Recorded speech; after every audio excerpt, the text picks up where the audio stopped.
Muy bien, vamos a hablar acerca de los aceites 75W90. Aquí tenemos características del aceite como densidad, viscosidad. Recordemos que al aumentar la temperatura la viscosidad disminuye.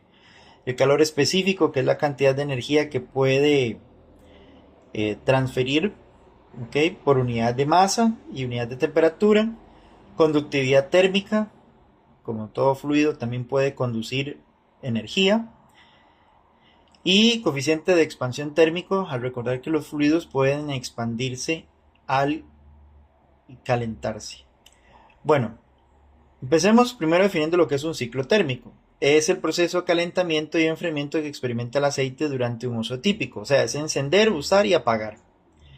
¿Qué ocurre? Bueno, los metales se expanden y se contraen, ¿verdad? Estamos hablando de los metales que forman los engranajes del grupo reductor. Ocurre una oxidación del aceite.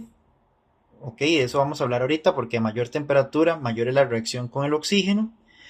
Y va a tener pérdida de aditivos. También vamos a hablar de esto. Conducir al trabajo son 2 ciclos por día, ¿verdad? Encender, usar, apagar. Y luego el regreso para la casa, encender, usar, apagar. Ok. Vean que en un año son 600 ciclos. Y un carro de plataforma puede tener entre 8 y 10 ciclos al día. Entre todo lo que conlleva apagar, usar y encender. Muy bien. O inclusive sumar todos los tiempos que va a estar el auto, por ejemplo, detenido en un alto o en un semáforo. Muy bien, vamos con el siguiente. Para esto necesitamos hablar de leyes de la física. La primera es la primera ley de la termodinámica, ¿verdad? Vamos a suponer que la masa del aceite es 1,7 kilogramos, que eso serían 2 litros de aceite. Y el calor específico que ya nos habían dado anteriormente. Para calentar vamos a ir de 25 a 80 y para enfriar vamos a ir de 80 a 40. ¿Ok? No vamos a volver a 25 porque vamos a hacer el cálculo a 40 debido a que el proceso de enfriamiento del aceite va a ser bastante lento, ¿verdad? Vean, recuerden que eh, para enfriar, por ejemplo, una carcasa de metal se tienen 3 métodos de enfriamiento: conducción, radiación y convección. Aquí vamos a usar solo la primera ley de la termodinámica, bueno, el calor, la cantidad de energía para calentarlo, ok, masa, calor específico por el cambio de temperatura, nos da 196.000 joules, y para enfriarlo 142.800, respetando los signos de la primera ley de la termodinámica: calor que ingresa, calor que sale. ¿Ok? Entonces, esta es la cantidad de energía que se necesita o que el carro utiliza solo para usarse. Y este es cuando usted lo deja enfriar. Si aplicamos la segunda ley de la termodinámica, ¿verdad?, para procesos que son irreversibles, aquí tenemos, bueno, que el cambio de la entropía es igual a la cantidad de calor dividido entre la temperatura. Un poquito de cálculo en la forma de integrar nos va a dar que es masa por calor específico por el logaritmo natural de la relación de las temperaturas. Ok, calentarlo genera entropía, enfriarlo la disminuye, pero hay una ley muy importante en la física que habla acerca de la conservación del aumento de la entropía. ¿Ok? Siempre lo que usted genere tiene que aumentar la entropía del universo. Entonces aquí, esta es la conservación, que la suma de estos dos tiene que dar mayor o igual que cero. No hay nada que dé menor que cero en una suma de entropías totales. ¿Ven? Entonces tiene que cumplir la segunda ley de la termodinámica.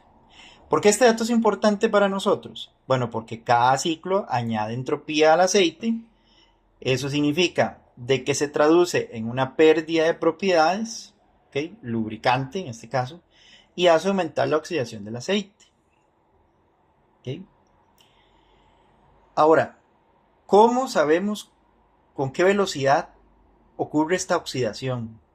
Nos vamos a ir a la ley de Arrhenius, que muestra la velocidad de reacción química, o sea, la oxidación del aceite, y que depende de la temperatura, ¿verdad? Esta es la ley de Arrhenius. Hablando un poquillo, si tal vez conoce del tema, resulta que aquí hay una parte muy interesante cuando hablamos, por ejemplo, del proceso de difusión. ¿Me acuerdan del proceso de difusión? Difusión de gases o difusión, por ejemplo, en este caso de endurecimiento de engranajes. En el asunto de la difusión, si recordamos la parte que era la primera ley de Fick o para sistemas estáticos, había una variable muy interesante, es que me gusta relacionarlo, es este, se los voy a enseñar. Se llama factor de difusión. Y vea qué interesante, tienen la misma fórmula, ¿verdad? De ahí que es un proceso de difusión, tiene la misma estructura física que la ley de Arrhenius,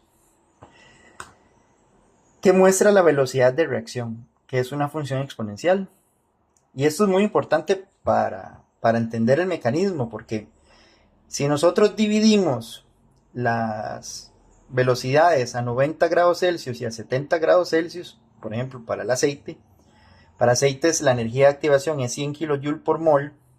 Si dividimos un poquito más, ojo aquí, pasar Celsius a Kelvin, ¿verdad? Si no vamos a tener conflicto porque esta R es la constante de gas ideal, que es 8,31 Joule sobre mol Kelvin. Entonces tienen que estar en Kelvin. Vea qué interesante. Vea lo que me da. Quiere decir que un aceite a 90 grados Celsius se degrada 6.89 veces más rápido que uno de 70. O sea, la temperatura aquí es el principal enemigo de los aceites. Y podemos verlo, ¿ok?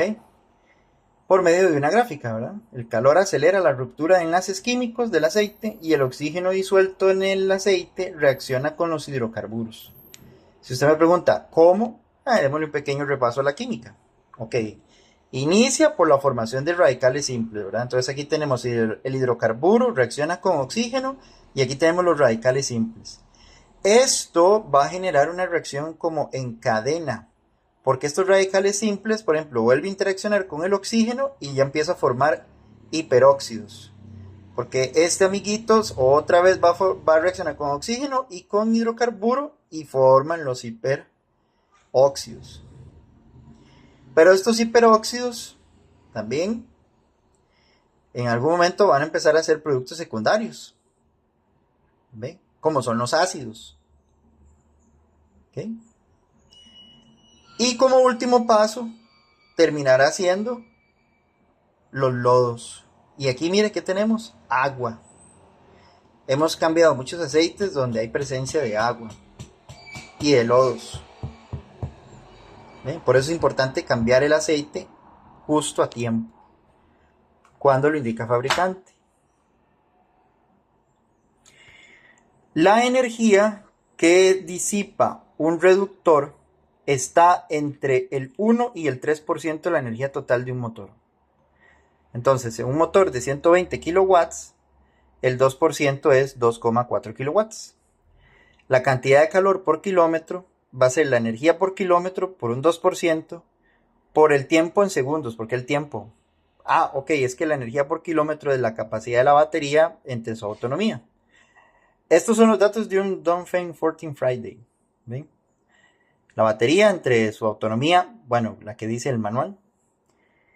Y entonces la cantidad de calor que se genera por kilómetro son 8,64 kJ por kilómetro.